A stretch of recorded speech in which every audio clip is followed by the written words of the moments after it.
ಹೇಳುವ ತಾತ್ಪರ್ಯ ಜೀರೋ ಆಗಿರುವಂಥ ನಾವು ಗುರುವಿನ ಮುಂದೆ ಬಂದ ಕುಂತ್ರ ಕೋಟಿ ಆಗ್ತೀವಿ.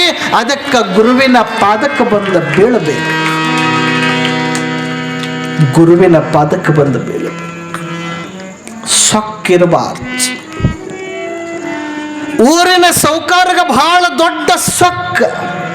ನೀವಂತಿರ್ತೀರಿ, ಯಾಕೋ ತಮ್ಮ ಬಂದಾವೆ, ಏನು ಬಂದಾವ, 2 ಕೋಡ್ ಬಂದಾವೆ, ಭಾಳ ಚಲೋ.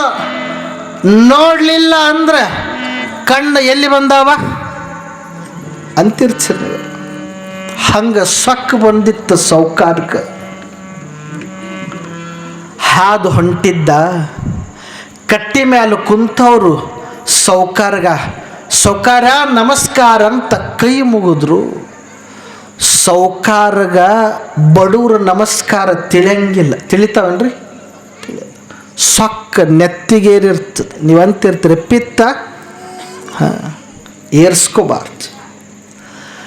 ಸೊಕ್ಕ ನೆತ್ತಿಗೇರಿತ್ತ ಸೌಕಾರಗ ಬಡವ್ರ ನಮಸ್ಕಾರ ತಿಳಿಲಿಲ್ಲ.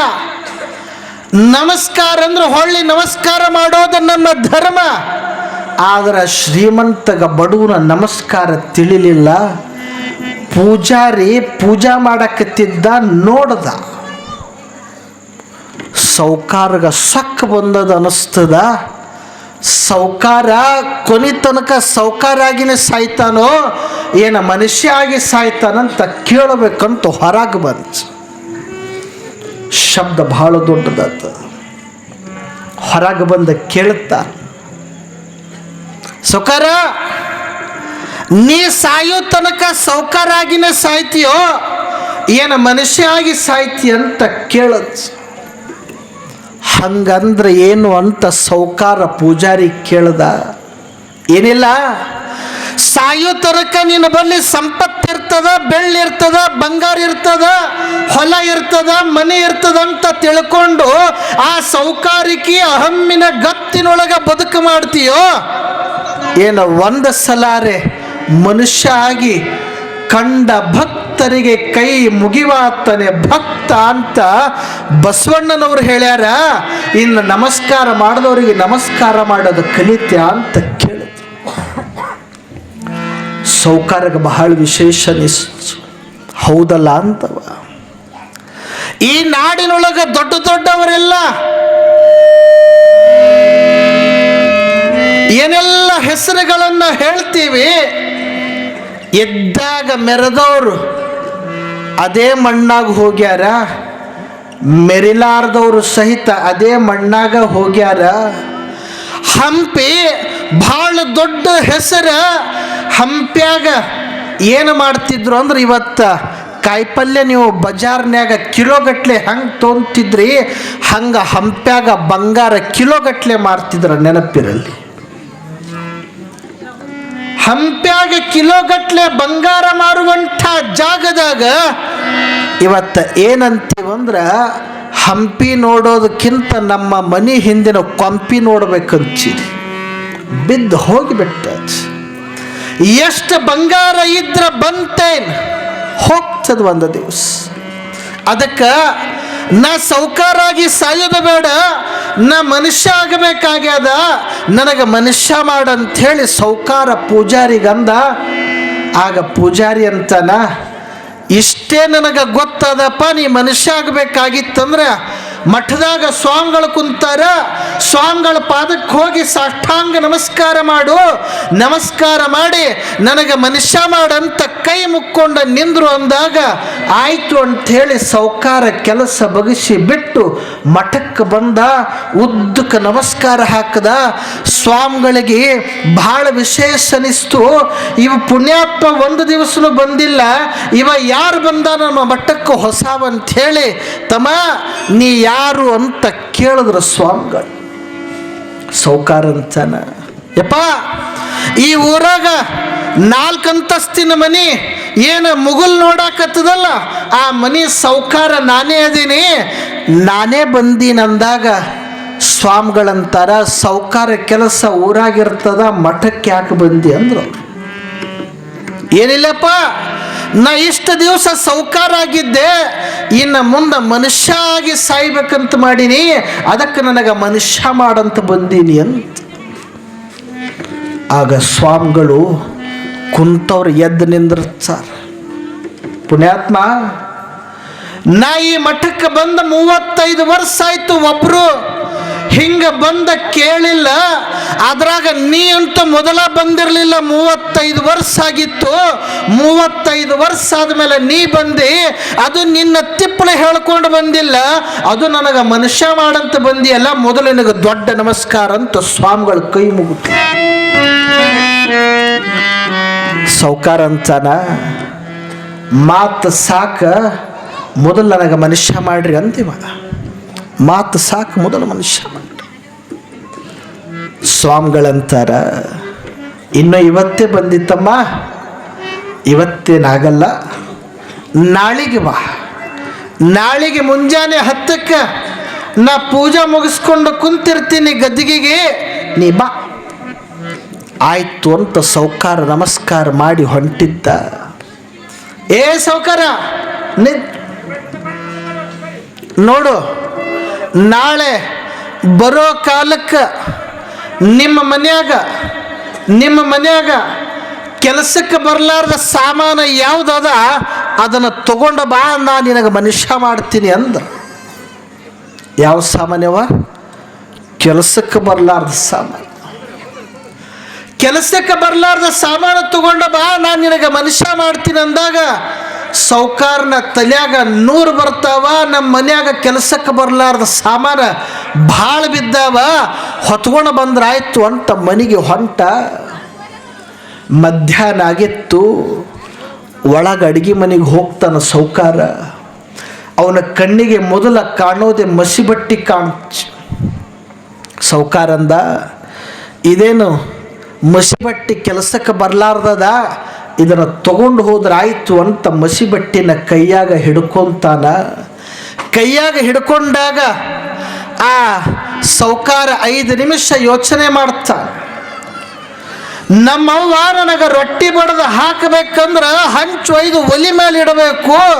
ಒಲಿ ಮೇಲೆ ಹಂಚು ಒಯ್ದು ಇಡಬೇಕಂದ್ರೆ ಏನು ಬೇಕು? ಮಸಿಬಟ್ಟಿ ಬೇಕು.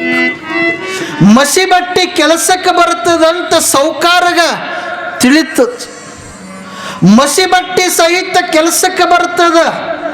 ಇನ್ನು ಹೊರಗೆ ಬಂದ ನೋಡ್ಬೇಕಂತ ನೋಡ್ತಾನ, ಮೂಲ್ಯಾಗ ಕಸಬರಿಗೆ ಬಿದ್ದಿತ್ತು. ಇದೇನು ಕಸಬರಿಗೆ ಅದ, ಇದೇನು ಕೆಲಸಕ್ಕೆ ಬರಲಾರ್ದಂತ ಕೈಯಾಗ ಹಿಡ್ಕೊಂತಾನ. 10 ನಿಮಿಷ ಯೋಚನೆ ಮಾಡ್ತಾನ. ನಮ್ಮ ಮನೆ ಸ್ವಚ್ಛ ಕಾಣಬೇಕಂದ್ರೆ ಕಸಬರಿಗೆ ಬೇಕು, ಕಸಬರಿಗೆ ಇರಲಿಲ್ಲ ಅಂದ್ರೆ ಮನೆ ಹೆಂಗೆ ಸ್ವಚ್ಛ ಕಾಣ್ತ. ಈ ಕಸಬರಿಗೆ ಸಹಿತ ಕೆಲಸಕ್ಕೆ ಬರೋದದ.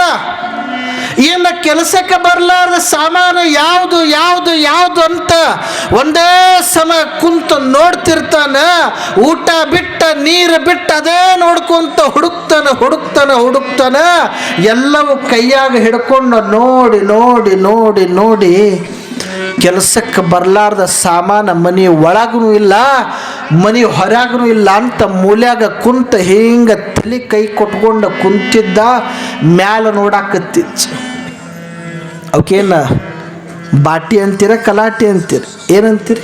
ಅವ್ ಮ್ಯಾಲ ಸಾಮಾನು ಇಟ್ಟಿರ್ತೀರಿ, ಕಲಾಟಿ ಮ್ಯಾಲ ಅವ್ರವ್ವ ಮನಿ ಹೋಗಿ ಚಿಂದಿ ಬಟ್ಟಿ ಹಾಯ್ಕೊಂಡು ಬಂದು ಗಂಟು ಕಟ್ಟಿಟ್ಟಿತ್ತು.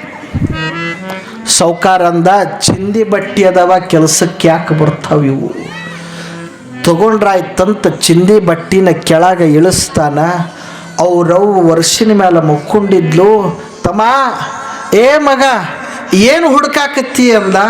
ಯವ್ವ, ಸ್ವಾಮಿಗಳು ಹೇಳ್ಯಾರ ಕೆಲಸಕ್ಕೆ ಬರಲಾರ್ದ ಸಾಮಾನು ತೊಗೊಂಡು ಬಾ ಅಂತ. ಅದಕ್ಕೆ ಕೆಲಸಕ್ಕೆ ಬರಲಾರ್ದ ಸಾಮಾನು ಚಿಂದಿ ಬಟ್ಟಿ ಅದಾವ, ತಗೊಂಡು ಹೋಗಬೇಕಂತ ಮಾಡಿ ನಂದಾಗ ಅವ್ರವ್ವ ಹಣಿ ಬಡ್ಕೊಂತ. ಹುಚ್ಚ, ನಿನಗ ಕೌದಿ ಹೊಲಿಬೇಕಂತ ಹೇಳಿ ಚಿಂದಿ ಬಟ್ಟಿ ಹಾಯ್ಕೊಂಡು ಬಂದೀನೋ? ಎದರಿಂದ ಹೊಲಿತೀರಿ ಕೌದಿ? ಚಿಂದಿ ಬಟ್ಟಿ ಏನು ಚಲೋ ಅದು ಎಲ್ಕಲ್ ಸೀರೆ ತೊಗೊಂಡು ಹೊಲಿತ್ರೆ? ಚಿಂದಿ ಬಟ್ಟಿ ಹಾಯ್ಕೊಂಡು ಬಂದು ಚಿಂದಿ ಬಟ್ಟಿ ಹಚ್ಚಿ ಕೌದಿ ಕಕಲಾತಿ ಶಾಲ ಶಕಲಾತಿ ಅಂತ ಒಂದು ಮಾತದ, ನಿಮ್ಗೆ ಗೊತ್ತಿರ್ಬೇಕು ಯಾರಿಗೆ. ಕೌದಿ, ಈ ಕೌದಿ ನಿನಗೆ ಹೊಲಿಬೇಕಂತೇಳಿ ಚಿಂದಿ ಬಟ್ಟೆ ಇಟ್ಟಿನೋ ತಮ್ಮ, ಇದಕ್ಕೆ ಕೆಲಸಕ್ಕೆ ಬರ್ತದ. ಕೌದಿ ಹೊಲಿಯಾಕಂದಾಗ ಸೌಕಾರನ ಮನಸ್ಸು ಪರಿವರ್ತನೆ ಆಗ್ತದೆ. ಕೆಲಸಕ್ಕೆ ಬರಲಾರ್ದ ಸಾಮಾನ ಜಗತ್ತನ್ಯಾಗ ಯಾವುದೂ ಇಲ್ಲ. ಹಿಂಗ ಹೇಳಿ ಮಲ್ಕೊಂತಾನ. ಮುಂಜಾನೆ ಎದ್ದೇಳ್ತಾನ, ಸ್ನಾನವನ್ನು ಮಾಡಿ ಪೂಜೆಯನ್ನು ಮಾಡಿಕೊಂಡು 3 ಬಟ್ ಭಸ್ಮವನ್ನು ಹಚ್ಚಿಕೊಂಡು ಮಠಕ್ಕೆ ಬಂದು ಬಿಡ್ತಾನ. ಸ್ವಾಮಿಗಳು ಕುಂತಿದ್ರು, ಸಾಷ್ಟಾಂಗ ನಮಸ್ಕಾರ ಹಾಕ್ತಾನ. ಸ್ವಾಮಿಗಳು ಕೇಳ್ತಾರ, ತಮ್ಮ ನಾ ಹೇಳಿದ್ದು ತಗೊಂಡು ಬಂದಿ ಏನೋ? ಯಪ್ಪ, ನೀ ಹೇಳಿದ್ದ ಸಾಮಾನ ಜಗತ್ತನ್ಯಾಗ ಯಾವುದೂ ಇಲ್ಲ. ಜಗತ್ತನ್ಯಾಗ ಕೆಲಸಕ್ಕೆ ಬರೋ ಸಾಮಾನು ಎಲ್ಲವೂ ಅದಾವ ಖರೆ, ಆದ್ರೆ ಜಗತ್ತನ್ಯಾಗ ಕೆಲಸಕ್ಕೆ ಬರಲಾರ್ದ ಸಾಮಾನು ಒಂದೇ ಒಂದದ. ಅದು ಯಾವುದದ ಅಂದ್ರೆ ನಿನ್ನ ಮುಂದೆ 5 ಫೂಟಿನ ದೇಹ ಏನು ಬಿದ್ದದಲ್ಲ, ಇದೇ ಕೆಲಸಕ್ಕೆ ಬರಲಾರ್ದದ. ಇದರ ಉದ್ಧಾರ ಮಾಡು ತಂದೆ ಅಂದವ. ಇದು ಕೆಲಸಕ್ಕೆ ಬರಲಾರ್ದದ, ಇದನ್ನ ಉದ್ಧಾರ ಮಾಡೋ. ಅದನ್ನೇ ಮಡಿವಾಳಪ್ಪಂದ, ಎಂಥ ಮಾನವ ಜನ್ಮ ಇದು, ಮಾಯಿಗೆ ಸೋತಾದೋ. ಅರಿವಿನ ಜನ್ಮ ತಾನೇ ಇದ್ದು ತನ್ನನೆ ಮರೆತಾದೋ. ಅರಿವಿನ ಜನ್ಮ ತಾನೇ ಇದ್ದು ತನ್ನನೆ ಮರೆತಾದೋ. ಈ ಮನುಷ್ಯ ಅರಿತು ಬಾಳಬೇಕಾಗಿತ್ತು, ಮರ್ತ ಬಾಳಾಕತ್ತ. ಸೊಕ್ಕ ನಮಗ ಅಲ್ಲ ಅಂತ ತಿಳಿದು ಬದುಕು ಮಾಡಬೇಕಾಗಿತ್ತು, ಆದ್ರೆ ಸೊಕ್ಕ ನನ್ನ ಜೊತೆಗೆ ಬರ್ತದಂತ ಕಟ್ಕೊಂಡು ಹೊಂಟ. ಬೆಳ್ಳಿ ನನ್ನ ಜೊತೆಗೆ ಬರಲ್ಲ ಅಂತ ತಿಳಿದು ಬದುಕು ಮಾಡಬೇಕಾಗಿತ್ತು, ಆದ್ರೆ ಅದೇ ಬೆಳ್ಳಿ ಬಂಗಾರ ಸಲುವಾಗಿ ಅಣ್ಣ ತಮ್ಮಂದಿರ ಜೊತೆಗೆ ಕೋಟ ಮೆಟ್ಲ ಹತ್ತಾಕತ್ತಾನ ಈ ಮನುಷ್ಯ. ಹೊಲ ನನ್ನ ಜೊತೆಗೆ ಬರಲ್ಲ ಅಂತ ತಿಳ್ಕೊಳ್ಬೇಕಾಗಿತ್ತು ಈ ಮನುಷ್ಯ, ಅದೇ ಹೊಲದ ಸಲುವಾಗಿ ಅಣ್ಣ ತಮ್ಮರಿಬ್ಬರು ಒಂದೇ ಸಮನೆ ಕಾದಾಡಕತ್ತಾರ. ಯಾವುದು ನನ್ನ ಜೊತೆಗೆ ಬರಲ್ಲ ಅಂತ ತಿಳ್ಕೊಳ್ಬೇಕಾಗಿತ್ತು ಮನುಷ್ಯ, ಅದೇ ನನ್ನ ಜೊತೆಗೆ ಬರ್ತದಂತ ತಿಳ್ಕೊಂಡು ಈ ಅರಿವಿನ ಜನ್ಮವನ್ನ ಮರುವಿನ ಜನ್ಮ ಮಾಡಿಕೊಂಡಾಚ. ಇಂಥ ಮರುವಿನ ಜನ್ಮ ಅರಿವಿನ ಜನ್ಮ ಆಗಬೇಕಾಗಿತ್ತು ಅಂದ್ರೆ ತಿಳ್ಕೊಳ್ಬೇಕಾಗ್ಯದ. ಏನು ತಿಳ್ಕೊಳ್ಬೇಕಾಗ್ಯದ ಅಂದ್ರೆ ಯಾವುದು ನಂದು, ಯಾವುದು ನಂದು ಅಲ್ಲ. ಇವೆರಡು ತಿಳ್ಕೊಂಡ್ವಿ ಅಂದ್ರೆ ಇನ್ನೆಲ್ಲ ಗಳಿಸ್ಕೊಳ್ತೀವಿ. ಅಂಥದೇ ಮಡಿವಾಳಪ್ಪಂದ, ನೀವು ಬರ್ತೀರೇನ್ರೋ ಎಲ್ಲಿಗೆ? ಈ ಧರೆಯ ಭೋಗವ ಬಿಟ್ಟು ಈ ಗುರುವಿನ ಪಾದ ಸೇವಕ ನೀವು ಬರ್ತೀರೇನ್ರೋ? ನಾಳೆ ಯಾರ್ಯಾರು ಪ್ರವಚನಕ್ಕೆ ಬರ್ತೀರಿ, ಯಡ್ರಾಮಿ ಮಠದಿಂದ 1 ಕಿಲೋ ಬಂಗಾರ ಅಂತ ಅನೌನ್ಸ್ ಮಾಡಿದೆ ಅಂತ ಅನ್ಕೋರಿ. ಸುಮ್ಮ ಖುಷಿ ಆಗಲಿ ಅಂತ ನಾ ಹೇಳಿನಂತ ನನಗೆ ಖುಷಿ, ನೀವು ತಿಳ್ಕೊಂಡ್ರಂತ ನಿಮಗೆ ಖುಷಿ. ಖರೆ ಹೇಳ್ರಿ, ಎಷ್ಟು ಮಂದಿ ಹೋಗಿ ಮಲ್ಕೊಂತೀರಿ ತಣ್ಣಗೆ? ನಿದ್ದೆ ಹತ್ತುತ್ತಾಯವ? ಆಣಿ ಮಾಡಿ ಹೇಳ್ರಿ, ಯಾರು ನಿದ್ದೆ ಹತ್ತುತ್ತೇನೆ? ಬೀಗರ್ ಬಿಜ್ರಿಗೆ ಫೋನ್ ಹಚ್ತೀರಿ, 1 ಕಿಲೋ ಬಂಗಾರ ಕೊಡ್ತಾರಂತ, ಸುಮ್ಮನೆ ನಾಳೆ ಸಂಜೆ 7 ತನಕ ಬಾ ಬೇಕಾದಂಗೆ ಅಂಥೇಳಿ ಫೋನ್ ಹಚ್ತೀರಿ. ಇದು ಎಷ್ಟದಲ್ಲ, ಇದ್ರ 10 ಪಟ್ಟು ಮಂದಿ ಕರ್ಸ್ಕೊಂಬರ್ತೀರಿ ನೀವು ನಾಳೆ. ಇನ್ನು ನಾಳೆ ಪ್ರವಚನ ಚಾಲು ಆಯಿತು, ನಾಳೆ ಇರಲ್ಲ, ಸುಮ್ಮನೆ ಹೇಳಕತ್ತೀನಿ ನಾನು ನಿಮಗೆ. ಮುಗಿತು ಇವತ್ತಿಗೆ ನನ್ನ ಆಟ. ನಾಳೆ ಪ್ರವಚನ ಇಲ್ಲ, ಇದು ವೇದಿಕೆನೂ ಇರಲ್ಲ, ಇವರು ಇರಲ್ಲ, ನಾನು ಇರಲ್ಲ, ನೀವು ಬರಲ್ಲ. ಆದರೂ ನಾಳೆ ದಿವಸ ನೀವೆಲ್ಲರೂ ಕರ್ಕೊಂಡು ಬಂದ್ರಿ, ನಾನು ಪ್ರವಚನ ಮಾಡಿ ಇಲ್ಲಿ ಕುಂತು ಎಲ್ಲರಿಗೂ 1 ಕಿಲೋ ಬಂಗಾರ ಕೊಟ್ಕೋ ಅಂತ ಹೋದೆ ಅಂತ ತಿಳ್ಕೋರಿ. ಮನೆಗೆ ನೀವು ಎಲ್ಲ ಹೊತ್ಕೊಂಡು ಹೊಂಟ್ರಿ. ಖರೆ ಹೇಳ್ರಿ, ಹೋಗೋ ಕಾಲಕ್ಕೆ ಯಾರು ಏನೇನು ಮಾತಾಡ್ತೀರಿ ಹೇಳ್ರಿ? ಏನು ಮಾತಾಡ್ತೀರಿ ಹೇಳ್ರಿ? ಮುತ್ಯಾಗ ಏನು ಕಡಿಮೆ ಆಗಿತ್ತು? ಇನ್ನೊಂದು ಅರ್ಧ ಕಿಲೋ ಸೇರಿಸಿ ಕೊಡಾಕ.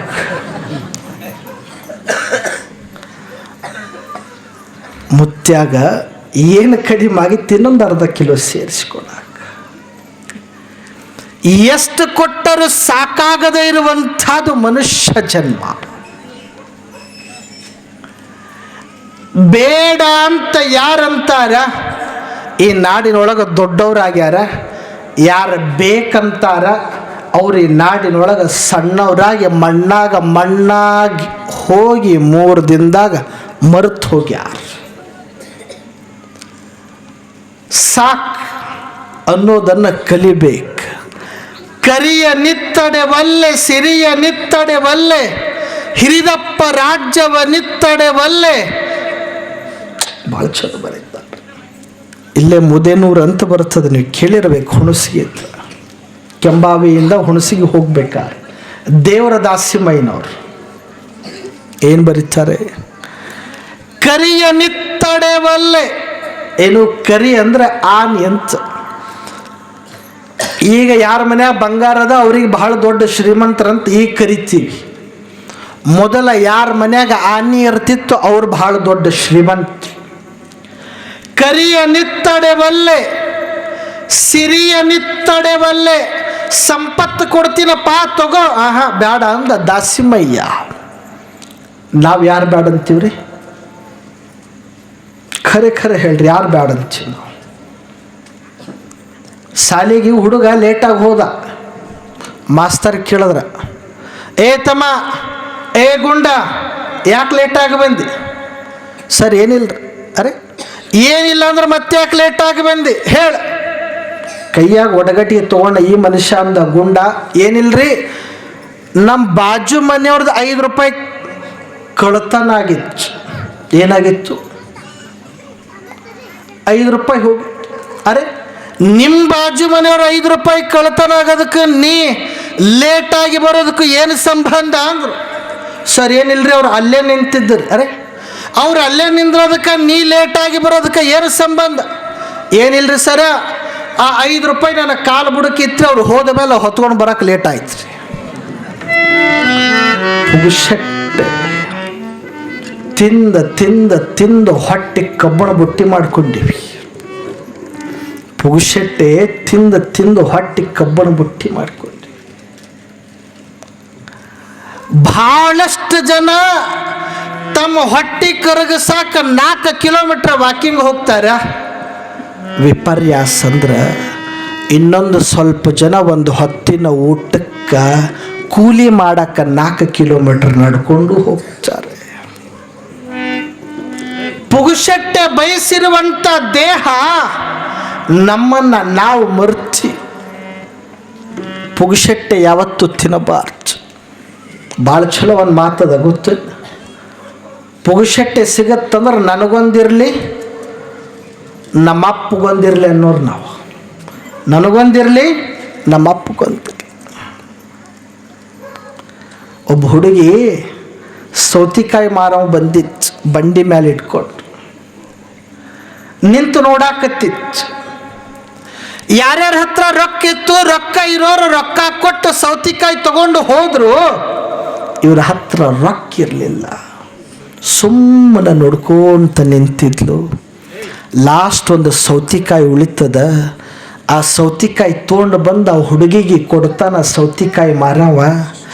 ನಾನು ನಿನಗೆ ಸೌತಿಕಾಯಿ ಬೇಕು ಅಂತ ಕೇಳಿಲ್ಲ ಅಂದ್ಲು ಹುಡುಗಿ. ಅವ ಅಂತಾನ, ನೀ ಕೇಳಿಲ್ಲ ಖರೆ, ಆದ್ರೆ ನೀನು ನಿಂತು ನೋಡಾಕತ್ತಿದ್ದಲ್ಲ, ಅದಕ್ಕೆ ನಾನು ನಿನಗೆ ತೊಗೊಂಡು ಬಂದ ಕೊಟ್ಟೀನಿ ಅಂತ. ತಗೋ ಇರಲಿ ತಿನ್ನು. ನನ್ನ ಹತ್ರ ರೊಕ್ಕ ಇಲ್ಲ, ನನಗೆ ಬ್ಯಾಡ ಅಂದ್ಲು. ಅವ ಅಂತಾನ, ನಿನಗ್ಯಾರು ರೊಕ್ಕ ಕೇಳ್ತಾರ, ತಗೋ ಪುಗುಶೆಟ್ಟೆ ಕೊಡಾಕತ್ತೀನಿ, ತಿನ್ನು ಅಂದಾಗ ಆ ಹುಡುಗಿ ಹೇಳ್ತಾಳೆ ಕಿಮ್ಮತ್ತಿನ ಮಾತು. ಯಾರು ಮನುಷ್ಯ ಅಂತ ಅನಿಸ್ಕೊಂಡೀವಿ ಅವರೆಲ್ಲರೂ ನೆನಪಿಟ್ಕೋಬೇಕು. ಯಾರು ಮನುಷ್ಯರು ಅಂತ ಅನಿಸ್ಕೊಂಡೀವಿ ಅವರೆಲ್ಲರೂ ನೆನಪಿಟ್ಕೋಬೇಕು. ಆ ಹುಡುಗಿ ಹೇಳ್ತಾಳ, ನಮ್ಮವ್ವ ಇವತ್ತು ಸತ್ತ ಸ್ವರ್ಗದೊಳಗದಾಳ. ನಮ್ಮವ್ವ ಸತ್ತ ಸ್ವರ್ಗದೊಳಗದಾಳ. ನಮ್ಮವ್ವ ಸಾಯೋ ಕಾಲಕ್ಕೆ ನನ್ನಿಂದ ಪ್ರಮಾಣ ಮಾಡಿಸ್ಕೊಂಡಾಳ. ಏನಂತ ಪ್ರಮಾಣ ಮಾಡಿಸ್ಕೊಂಡಾಳ? ಏನಿಲ್ಲ, ಜೀವನದಾಗ ಯಾವತ್ತಿಗೂ ಪುಗುಸಟ್ಟೆ ತಿನ್ನಬೇಡಂತ ಪ್ರಮಾಣ ಮಾಡಿಸ್ಕೊಂಡಾಳ. ನಾ ಪುಗುಸಟ್ಟೆ ತಿನ್ನಂಗಿಲ್ಲ. ನಾವು ಖರೆ ಖರೆ ಹೇಳ್ರಿ, ಎಷ್ಟು ಜನ ಪುಗುಸಟ್ಟೆ ತಿಂಚಿ ಅನ್ನವ ನುಣ್ಣುವಾಗ ಕೇಳ ಮನುಜನಿ, ಅದ ಬೇಯಿಸಿದ ನೀರು ನಿನ್ನ ಶ್ರಮದ ಬೆವರ ಹನಿಯೋ ಪರರ ಕಣ್ಣೀರೋ. ಅಕ್ಕಿ ಬೇಯ್ತಿರ್ತದ, ಅಕ್ಕಿ ಎದ್ರಾಗ ಬೇಯಾಕತ್ತದಂತ ತಿಳ್ಕೊಳ್ಬೇಕು. ಒಂದು ತುತ್ತು ಅನ್ನ ನನ್ನ ಕೈಯೊಳಗ ಹಿಡಿದು ಬಾಯಿಯೊಳಗ ಹಾಕೊಳ್ಳಕತ್ತೀನಂದ್ರ 100 ಸಲ ಯೋಚನೆ ಮಾಡಬೇಕು, ಇದು ನಾ ದುಡಿದಿದ್ದ ಅನ್ನ ಅದನೋ ಏನು ಇನ್ನೊಬ್ಬರ ಹೊಟ್ಟೆ ಮೇಲೆ ಬದುಕು ಮಾಡಿ ನಾನು ತಿಂದಿದ್ದದವನು. ಈ ಮಾತು ತಿಳ್ಕೊಂಡ್ವಿ ಅಂದ್ರೆ ಜಗತ್ತನ್ಯಾಗ ಉದ್ಧಾರ ಆಗ್ತೀವಿ. ಅದಕ್ಕೆ ಮಡಿವಾಳಪ್ಪಂದ ಮಾಡಿ ಉಣ್ಣೋ ಬೇಕಾದಷ್ಟು, ಬೇಡಿ ಉಣ್ಣೋ ಅವರು ನೀಡಿದಷ್ಟು. ಸುಮ್ಮನೆ ಅನ್ಲಿಲ್ಲ, ಸುಮ್ಮನೆ. ಹಂಗ ಮಡಿವಾಳಪ್ಪನವರ ಮಾತುಗಳನ್ನು ಹೆಜ್ಜೆ ಹೆಜ್ಜೆಗೆ ಕೇಳಬೇಕು. ಪುಗುಸಟ್ಟೆ ತಿಂದು ದೇಹ ಅಕ್ರಾಳ ವಿಕ್ರಾಳ ಮಾಡಿಕೊಂಡೇವಿ ವಿನಃ ಸ್ವಂತ ದುಡಿಮೆಯಿಂದ ಬದುಕನ್ನು ಮರ್ತಿದ್ದಿ. ಈ ಧರೆಯ ಭೋಗ ನೆಚ್ಚಿ ಕೆಡಬೇಡ ಮನುಜ. ಇದು ಹೆಂಗದ ಅಂದ್ರೆ ನೀರ ಮೇಲಿನ ಗುಳ್ಳಿ ಇದ್ದಂಗದ. ಯಾವಾಗ ಒಡಿತದ ಗೊತ್ತಿಲ್ಲ, ಯಾರಿಗೆ ಯಾರುಂಟು ಎರವಿನ ಸಂಸಾರ, ನೀರ ಮೇಲಿನ ಗುಳ್ಳಿ ನಿಜವಲ್ಲ ಹರಿಯೇ. ಸಂಸಾರವೆಂಬುವುದೊಂದು ಗಾಳಿಯ ಸೊಡರು, ಗಾಳಿಗೆಟ್ಟ ದೀಪ ಯಾವಾಗ ಆರಿ ಹೋಗ್ತದ ಗೊತ್ತಿಲ್ಲ. ಹೋಗ್ತದೆ, ಹೋಗುವಂಥ ದೇಹ ಅದಕ್ಕಂತಲೇ ಬಂದಾದಂದ ಮೇಲೆ ಏನಾರು ಸಾಧಿಸಿ ಹೋಗಬೇಕಲ್ರಿ. ಸಾಧಿಸದೆ ಸತ್ತರೆ ಸಾವಿಗೂ ಅವಮಾನ. ಏನು ಬರೀ ಬದುಕೋದಲ್ಲ, ಏನೋ ಸಾಧಿಸದಂಗೆ ಹೋದ್ವಿ ಅಂದ್ರೆ ಸಾವಿಗೂ ಸಹಿತ ಅವಮಾನ ಆಗ್ತದೆ. ಸಾಧಿಸದೆ ಸತ್ತರೆ ಸಾವಿಗೂ ಅವಮಾನ. ಸಾವು ಸಹಿತ ಅನ್ಬೇಕಂತ ಯಾಕ್ರೆ ಇಷ್ಟು ದೌಡಿನ ಕರ್ಕೊಂಡು ಹೊಂಟೆ ಅಂತ ಅದು ಸಹಿತ ಅಳಬೇಕು. ಹಂಗೆ ನಮ್ಮ ಬದುಕಾಗಬೇಕು. ಹಂಗೆ ನಮ್ಮ ಬದುಕಾಗಬೇಕಾಗಿತ್ತು ಅಂದ್ರೆ ಈ ಧರೆಯ ಭೋಗವ ಬಿಟ್ಟು ಗುರುಪಾದ ಸೇವಕ ನೀವು ಬರ್ತೀರ್ಯಾ, ಇಲ್ಲೇ ಇರ್ತೀರ್ಯಾ.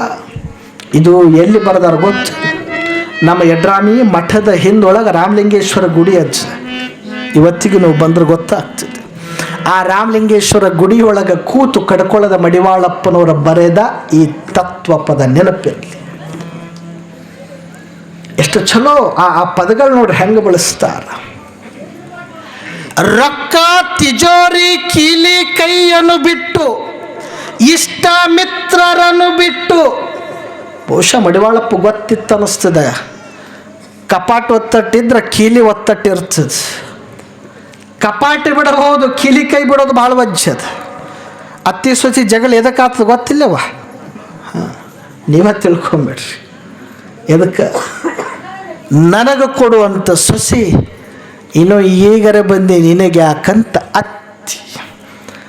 ರೊಕ್ಕ ತಿಜೋರಿಯ ಕೀಲಿ ಕೈಯನ್ನು ಬಿಟ್ಟು. ತಿಜೋರಿ ಬಿಟ್ಟು ಬಿಡೋದು ಭಾಳ ದೊಡ್ಡದಲ್ಲ. ಈ ಸದ್ ಬಿಟ್ಟು ಬಂದಿರಿ ತಿಜೋರಿ, ಕೀಲಿ ಕೈ ಏಸು ಮಂದಿ ತೊಗೊಂಡು ಬಂದಿರಿ ಹೇಳ್ರಿ. ಇದೇ ವ್ಯತ್ಯಾಸ. ಇದೇ ಮಡಿವಾಳಪ್ಪ ಹೇಳೋದು. ರೊಕ್ಕ ತಿಜೋರಿ ಕೀಲಿ ಕೈಯನ್ನು ಬಿಟ್ಟು ಬರ್ತೀರ್ಯಾ, ನೀವು ಇಲ್ಲೇ ಇರ್ತೀರ್ಯಾ. ರೊಕ್ಕ ಮನ್ಯಾಗದಾವ, ಆದ್ರೆ ನೆನಪಿಟ್ಕೋರಿ, ಮನ್ಯಾಗ ಅದಾವ ಅನ್ನೋದು ನೆನಪಿರಲಿ. ಮನ್ಯಾಗಿದ್ದ ರೊಕ್ಕ ನಿಮ್ಮ ತಲೆಯಾಗಿರಬಾರ್ದು. ಮನ್ಯಾಗಿರ್ಲಿ ರೊಕ್ಕ, ತಲೆಯಾಗಿತ್ತು ಅಂದ್ರೆ ತಲೆ ಕೆಡಿಸ್ತದ. ಪರಧನ ಪರಸತಿ ಪರದೈವಂಗಳಿಗೆರಗದಿಪ್ಪುದ ನಿತ್ಯ ನೇಮ ಕಾಣಿರೋ ನಮ್ಮ ಶಂಭು ಜಕೇಶ್ವರನಲ್ಲಿ. ನಿಮ್ಮಂಥ ಹೆಣ್ಮಗಳು ಬರೆಯುವಂಥ ವಚನ ಇದು. ಗಣಮಗ ಅಲ್ಲ, ನಿಮ್ಮಂಥ ಹೆಣ್ಮಗಳು. ಕಲ್ಯಾಣದೊಳಗೆ ಬೀದಿ ಬೀದಿ ಸ್ವಚ್ಛ ಮಾಡುವಂಥ ಸತ್ಯಕ್ಕ, ಸೂಳೆಯ ಸಂಕವೇ ಸೂಳೆಗಾರಿಕೆ ಮಾಡುವ ಸೂಳೆಯ ಸಂಕವೇ ಶರಣೆಯಾಗ್ತಾಳ. ನೆನಪಿರಲಿ, ನೆನಪಿರಲಿ. ಆ ಸತ್ಯಕ್ಕೆ ಬರಿತಾಳೆ, ಅರ್ಚನೆ ಪೂಜನೆ ನೇಮವಲ್ಲ. 24 ತಾಸು ಶಿವ ಶಿವ ಹರ್ಕೊಂತ ಗಂಟೆ ಬಾರಿಸೋದು ಅರ್ಚನೆ ಪೂಜನೆ ನೇಮ ಅಲ್ಲ. ಇನ್ನ ಉಪವಾಸ ದಿನಿ, ಒಂದತ್ತ ದಿನಿ ಇವೆಲ್ಲ ಮಾಡ್ತೀರಿ ಇಲ್ಲ ನೀವು? ಏನು ಉಪವಾಸ ಅಂದ್ರೆ ಖಾಲಿ ಹೊಟ್ಟೆ ಇರೋದು ಅಲ್ಲ ಉಪವಾಸ. ಇದು ಸಂಸ್ಕೃತ ಪದ. ಬರ್ರಿ ಏನು ಉಪವಾಸ ಅಂದ್ರೆ ಈ ಶಿವರಾತ್ರಿಗೆ ಮಾಡ್ತೀರ? ಯಾವ ಮಾಡ್ತೀರ? ಮಾಡಲ್ಲ ನಿಮ್ಮೂರಾಗ ಮಾಡ್ತೀರಿ. ಉಪ ಅಂದ್ರ ಸಮೀಪ, ಉಪ ಅಂದ್ರ ಸಮೀಪ, ವಾಸ ಅಂದ್ರೆ ಇರೋದು. ಸಮೀಪ ಇರೋದಕ್ಕೆ ಉಪವಾಸ ಅಂತ ಕರೀತಾ. ನಾ ಉಪವಾಸ ಅದೀನ್ರಿ, 1 ಕಿಲೋ ಸಾಬುದಾಣಿ ಸಾಕ್ರಿ ಅಂದ್ರೆ ಉಪವಾಸ ಅಲ್ಲದು. ನಾ ಉಪವಾಸ ಅದೀನ್ರಿ, 1 ಡಜನ್ ಬಾಳೆಹಣ್ಣು ಸಾಕು, ಇದು ಉಪವಾಸ ಅಲ್ಲ. ನಾ ಉಪವಾಸ ಅದೀನ್ರಿ, ಹೊಲಕ್ಕೆ ಹೋಗಲ್ಲ, ಪುಟ್ಗೌರಿ ಮದುವೆ ನೋಡ್ತೀನಿ, ಇದು ಉಪವಾಸ ಅಲ್ಲ. ಇದು ಉಪವಾಸ ಅಲ್ಲ. ಉಪವಾಸ ಅಂದ್ರೆ ಯಾವುದು? ಸಮೀಪ ಇರೋದು. ಸಮೀಪ ಇದರ ಅರ್ಥ, ಹೇ ಭಗವಂತನೇ, ವರ್ಷಕ್ಕೊಮ್ಮೆಯಾದರೂ ನಿನ್ನ ಆರಾಧನೆಯೊಳಗ ಶಿವರಾತ್ರಿಗೊಮ್ಮೆ ಶಿವನ ಸಾಮೀಪ್ಯಕ್ಕೆ ಹೊಂದಿ ನಾನು ನಿನ್ನ ಪಾದಕ್ಕೆ ಬಂದ ಬೀಳ್ತೀನಪ್ಪ, ಅದಕ್ಕೆ ನಾನು ಉಪವಾಸ ಅದೀನಿ, ನನಗ ನೀನು ಸ್ವೀಕಾರ ಮಾಡು. ಇದಕ್ಕೆ ಉಪವಾಸ ಅಂತಾರೆ. ಆಕಿ ಬರಿತಾಳೆ ಸತ್ಯಕ್ಕ. ಅರ್ಚನೆ ಪೂಜನೆ ನೇಮವಲ್ಲ. ಜಪ ತಪ ಹೋಮ ನೇಮ ನಿತ್ಯಾದಿಗಳೆಲ್ಲ ನೇಮವಲ್ಲ. ಹಾಗಾದ್ರೆ ನೇಮ ಯಾವುದು? ಪರಧನ. ಧನ ಬೇರೆ, ಪರಧನ ಬೇರೆ. ರೊಕ್ಕ ಅಂದ್ರೆ ಧನ, ಪರಧನ ಅಂದ್ರೆ ಇನ್ನೊಬ್ಬರ ರೊಕ್ಕ ಅಂತ. ನನ್ನ 2 ಕೈಗಳು ನನ್ನ ಕಿಸೆಯೊಳಗಿತ್ತು ಅಂದ್ರೆ ಅದು ಧನ. ನನ್ನ 2 ಕೈಗಳು ಇವ್ರ ಕಿಸೆಯೊಳಗೆ ಹೋಯ್ತು ಅಂದ್ರೆ ಪರಧನ. ಇಷ್ಟೇ ವ್ಯತ್ಯಾಸ. ಇನ್ನೊಂದಕ್ಕೆ ಆಸೆ ಪಡಬೇಡ ತಮ್ಮ, ಅದೇ ದೊಡ್ಡ ನೇಮ ಅಂದ್ಲಕ್ಕಿ. ನನ್ನದಲ್ಲದ ವಸ್ತುವಿಗೆ, ನನ್ನದಲ್ಲದ ರೊಕ್ಕಕ್ಕ, ನನ್ನದಲ್ಲದ ಮೊಬೈಲಿಗೆ, ನನ್ನದಲ್ಲದ ಬಂಗಾರಕ್ಕ ಮುಟ್ಟಬೇಡ, ಇದು ನೇಮ ಆಗ್ತದೆ. ಪರಧನ, ಪರಸತಿ. ಸತಿ ಬೇರೆ, ಪರಸತಿ ಬೇರೆ. ಸತಿ ಕೈಯನ್ನು ಹಿಡಿದ ಮಡದಿ, ಪರಸತಿ ಕಣ್ಣಿಗೆ ಕಾಣುವ ಹೆಣ್ಣಿನೊಳಗ ಸತಿಯ ಭಾವ ಕಂಡ್ರಿ ಅಂದ್ರೆ ಪರಸತಿ. ಮುಟ್ಟಬೇಡ, ಮಂದಿ ರೊಕ್ಕ ಮುಟ್ಟಬೇಡ, ಮಂದಿ ಹೆಂಡ್ರನ್ನ ಮುಟ್ಟಬೇಡ, ಇನ್ನೊಂದು ದೇವರಿಗೆ ಹೋಗಿ ನಮಸ್ಕಾರ ಮಾಡಬೇಡ, ಇದೇ ನೇಮ ಅಂದ್ಲಕ್ಕಿ. ಇವು 3 ಎಷ್ಟು ಸ್ವಚ್ಛ ಹೇಳ್ತಾಳಕ್ಕಿ, ಎಷ್ಟು ಸ್ವಚ್ಛ. ಆ ಓಣ್ಯಾನ ಹುಡುಗ ಈ ಓಣ್ಯಾನ ಹೆಣ್ಮಗಳ ಮ್ಯಾಲ ಕಣ್ಣು ಹಾಕ್ತಾನೆ. ಕಣ್ಣು ಹಾಕಿದ ಮ್ಯಾಲ ಕಾಯ್ತಿರ್ತಾನೆ, ಯಾವಾಗ ಹೋಗಿ ಹೇಳಿ ಅಕ್ಕಿಗೆ ಅಂತ. ಒಂದು ದಿವಸ ಹೆಣ್ಮಗಳು ಹೊರಗೆ ಬರ್ತಾಳ. ಹೆಂಗಾದ್ರೂ ಮಾಡಿ ನನ್ನ ಪ್ರೇಮವನ್ನು ನಿವೇದನೆ ಮಾಡ್ಕೊಳ್ಬೇಕಂತ ಹೋಗಿ ಹೇಳ್ತಾನೆ, ನಾನು ನಿನ್ನೊಳಗ ಅನುರಕ್ತನಾಗಿದ್ದೇನೆ, ಅರ್ಥಾತ್ ನಿನ್ನ ಮ್ಯಾಲ ನನಗೆ ಮನಸ್ಸಾಗ್ಯದ, ನಾನು ನಿನ್ನ ಹತ್ರ ಬರ್ತೀನಿ ಅಂತ. ಹೆಣ್ಣುಮಗಳು ಭಾಳ ಜಾಣಿದ್ಲು. ಯಾರು ಬೇಡ ಅಂತಾರ, ನಾಳೆ ಮಧ್ಯಾಹ್ನ 12:30 ಬಾ ಅಂದ್ಲಕ್ಕಿ. ಈತ ಮನೆಗೆ ಹೋಗ್ತಾನ, ಸಾಯಂಕಾಲ ಆಗ್ಯದ, ಊಟ ಮಾಡಿ ಮಲ್ಕೊಳ್ಬೇಕಂದ್ರೆ ನಿದ್ದೆ ಹತ್ತಲಾಗ್ಯದ. ಯಾವಾಗ 12:30 ಆಗತ್ತಂತ ಕಾಯಕತ್ತಾನ. ರಾತ್ರಿ 12 ಆಯ್ತು, 2 ಆಯ್ತು, 4 ಆಯ್ತು, 6 ಆಯ್ತು, ನಿದ್ದೆ ಬರಲಿಲ್ಲ. ಮುಂಜಾನೆ ಎದ್ದ, ಜಳಕ ಮಾಡದ, ಜಳಕ ಮಾಡಿ ಬಟ್ಟೆ ಹಾಕ್ಕೊಂಡು ಅಗದಿ ಸೇಂಟ್ ಹಚ್ಕೊಂಡು 10ಕ್ಕೆ ಹೊರಗೆ ಬಂದ ಮ್ಯಾಲ ಇನ್ನೂ ನೋಡ್ತಾನ, ಇನ್ನೂ 2.5 ತಾಸು ಟೈಮ್ ಅದು. ಕಟ್ಟಿಗೆ ಕುಂತ್ರಾಯ್ತು ಅಂತ ಕಟ್ಟಿಗೆ ಬಂದು ಕುಂದಿರ್ತಾನ. 1 ತಾಸು ಹೋಗ್ತದ, ಇನ್ನೂ 1.5 ತಾಸು ಉಳಿತು. ಇನ್ನೊಂದು 1.5 ತಾಸು ಏನಾರ ಮಾಡಿದ್ರಾಯ್ತು ಅಂತ ನೋಡ್ತಾನ, ಏನೂ ಸಿಗಲಿಲ್ಲ. ಹಂಗೂ ಹಿಂಗೂ ಮಾಡಿ 1 ಗಂಟೆ ಕಳಿತಾನ. 12 ಆಗ್ತದ. ಹೋಗಿ ಬಾಗ್ಲ ಬಾರ್ಚ್ತಾನ. ಕೇಳ್ತಾಳ, ಯಾರು ಅಂದ್ಲು. ನಿನ್ನೆಯ ದಿವಸ ನಾನು ಬಂದ ಭೇಟಿಯಾಗಿದ್ದೆ, ಅದೇ ಹುಡುಗ ನಾ ಅಂದ. ನಾನು ನಿನಗೆ ಹೇಳಿದ್ದು 12ವರೆಗೆ, ನೀ ಬಂದು 12ಕ್ಕೆ ಕುಂದ್ರು ಅಂತಾಳ. ಹೊರಗೆ ಬಾಗಿಲ ಕಾಯ್ಕೋತ ಕುಂತ. 12:20ಕ್ಕೆ ಬಾಗಿಲ ತೆಗಿತಾಳ, ಒಳಗೆ ಕರ್ಕೊಳ್ತಾಳ. ಬಾಗಿಲ ತೆಗೆದಿತ್ತು. ಇನ್ನೂ 10 ನಿಮಿಷ ಟೈಮ್ ಅದ, ನನಗೆ ಕೆಲಸ ಮಾಡುವುದದ, ನಾ ಕೆಲಸ ಮಾಡಿ ಬರ್ತೀನಂತ ಕೆಲಸಕ್ಕೆ ಕುಂದಿರ್ತಾಳ. ಕರೆಕ್ಟ್ 12ವರೆಗೆ ಗಂಡ ಮನೆಗೆ ಬರ್ತಾನ ಊಟಕ್ಕೆ. ಕೈ ತೊಳ್ಕೊಂಡು ಕುಂತ. ಗಂಡಗ ಹೆಂಡತಿ ಮೇಲೆ ಅತೀವವಾಗಿರುವಂಥ ನಂಬಿಕೆ. ಆ ನಂಬಿಕೆಯೊಳಗೆ ಗಂಡ ಯಾರು ಅಂತ ಕೇಳಿಲ್ಲ. ಕೈ ತೊಳ್ಕೊಂಡು ಊಟಕ್ಕೆ ಕುಂತಾಗ ಗಂಡ ಅಂತಾನ, ಯಾರೋ ಬಂದಾರಲ್ಲ ಅವ್ರಿಗೂ ಕರೆದು ಬಿಡು, ಇಬ್ಬರು ಊಟ ಮಾಡ್ತೀವಿ ಅಂದಾಗ ಆಯಿತು ಅಂತ ಆ ಹುಡುಗಗೂ ಈಕೆ ಕರಿತಾಳ. ಮುಖ ಸಪ್ಪಗಾಯಿತು. ಕುಂದಿರ್ತಾನ. 2 ತಾಟ್, 2 ಮಣಿ, 2 ಗ್ಲಾಸ್, 2 ಚರಿಗೆ ಇಡ್ತಾಳ. ಇಟ್ಟ ಮ್ಯಾಲ ಗಂಡಗೆ ನೀಡಾಕತ್ಲು. ದಿವಸ ಗಂಡ 2 ರೊಟ್ಟಿ ಊಟ ಮಾಡ್ತಿದ್ದ, 4 ರೊಟ್ಟಿ ನೀಡಿದ್ಲು. 2 ರೊಟ್ಟಿಗೆ ಪಲ್ಯ ಆಗೋಷ್ಟು ನೀಡೋದು ಬಿಟ್ಟು 4 ರೊಟ್ಟಿಗೆ ಆಗೋಷ್ಟು ಪಲ್ಯ ನೀಡ್ತಾಳ. ಗಂಡ ಕೇಳ್ತಾನ ಹೆಂಡತಿಗೆ, ಇವತ್ತ್ಯಾಕೆ ಹೆಚ್ಚೆಚ್ಚಿಗೆ ನೀಡಾಕತ್ತಿ ಅಂದ್ಲು. ಆಗ ಹೆಂಡತಿ ಅಂತಾಳ, ನಿಮಗೆ ಎಷ್ಟು ಬೇಕಷ್ಟು ಊಟ ಮಾಡಿರಿ, ಏನು ಮಿಕ್ಕಿದ್ದ ಕೈ ತೊಳ್ಕೊಂಡು ಎದ್ದು ಹೋಗ್ರಿ ಅಂದಾಗ ಅನ್ನಕ್ಕೆ ಬರ್ತಾನ, ಊಟ ಮಾಡ್ತಾನ. ಇನ್ನೂ ಒಬ್ರಿಗಾಗುವಷ್ಟು ಅನ್ನ ಉಳಿದಿತ್ತು. ಕೈ ತೊಳ್ಕೊಳ್ಳಾಕತ್ತ ಅದೇ ತಾಟ್ನ್ಯಾಗ. ಹೆಣತಿ ಅಂತಾಳ, ಈ ತಾಟ್ನ್ಯಾಗ ತೊಳ್ಕೊಬೇಡ್ರಿ, ಖಾಲಿ ತಾಟ್ನ್ಯಾಗ ತೊಳ್ಕೊಳ್ರಿ ಅಂತ ಹುಡುಗನ ತಾಟ ಗಂಡನ ಮುಂದೆ ಇಡ್ತಾಳ. ಕೈ ತೊಳ್ಕೊಂಡು ಗಂಡ ತನ್ನ ಕೆಲಸಕ್ಕೆ ಹೋಗಿ ಬಿಡ್ತಾನ. ಹುಡುಗ ಒಬ್ಬನೇ ಏನು ಕುಂತಿದ್ದ, ಅವನಿಗೆ ನೀಡಿರಲಿಲ್ಲ. ಗಂಡ ಹೋದ ಮ್ಯಾಲ ಏನು ಮುಖ ಬಾಡಿತ್ತು, ಗಂಡಿದ್ದಾಗ ಹೋದ ಮ್ಯಾಲ ಮುಖ ಅರಳುತ್ತದ. ಯಾರೂ ಇಲ್ಲ ಮನ್ಯಾಗಂತ ಹುಡುಗ ತಿಳ್ಕೊಂಡು ಮುಖ ಅರಳದಾಗ ಹೆಂಡತಿ ಗಂಡ ಉಂಡಿರುವ ಎಂಜಲ ತಾಟನ್ನು ಹುಡುಗನ ಮುಂದೆ ಇಡ್ತಾಳ. ತೋ ಊಟ ಮಾಡು ಅಂದಾಗ ಹುಡುಗಂತಾನ, ಏ ಹುಚ್ಚುಗಾಟಿ, ನಿನ್ನ ಗಂಡ ಉಂಡಿರುವ ಎಂಜಲ ನಾ ಉಣಬೇಕೇನ ಇಷ್ಟಂದಾಗ ಹೆಣತಿ ಅಂತಾಳ, ನಾ ಹುಚ್ಚುಗಾಟಿ ಅಲ್ಲ, ನೀ ಹುಚ್ಚುಗಾಟಿ ಅದೆಯೋ.